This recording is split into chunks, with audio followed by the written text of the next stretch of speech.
तिरुपति मंदिर रे कहीं दान कराए केश पुरुष महिला उभय दान करें केश तेबे दान हेउथबा केश को कराए कौन यह पछरे कौन रही कारण।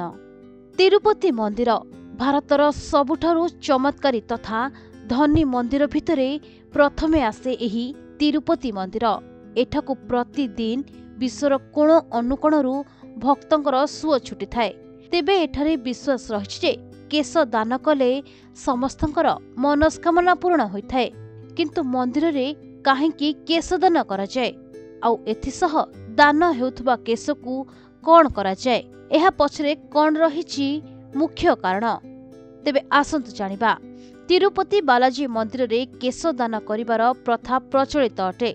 विश्वास करा जाए जे जणे व्यक्ति पई ता केश बेस गुरुत्वपूर्ण अटे।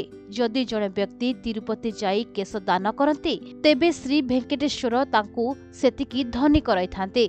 प्रति वर्ष विश्वर कोण अनुकोणरू एठाकु 500 ରୁ 600 केश दान करने भक्तंकर सुओ छुटी थाए।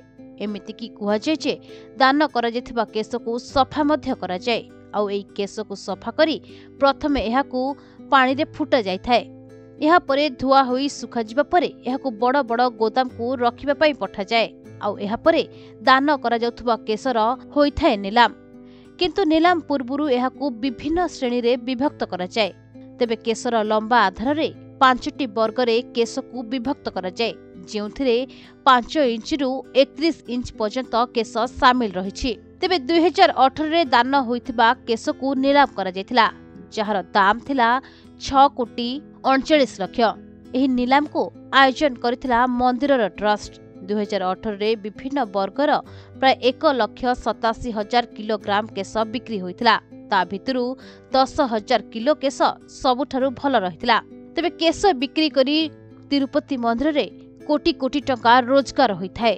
तेबे रिपोर्ट अनुसार प्रति वर्ष तिरुपति मंदिर ट्रस्ट ए केश को बिक्री करी भल रोजगार करिथांती। एमिति कि श्रद्धालु माने मध्य कोटी कोटी टंका दान करिथांती आउ एही सब टंका गुड़िक मंदिर उन्नति कार्य रे लागि होइथाए। तेबे यह भारतर सबुठारु धनी मंदिर अटे जेउठारे दान ठारू आरंभ करी केश बिक्री पर्यंत कोटी कोटी टंका रोजगार होइथाए। ब्यूरो रिपोर्ट प्रतिदिन टीवी।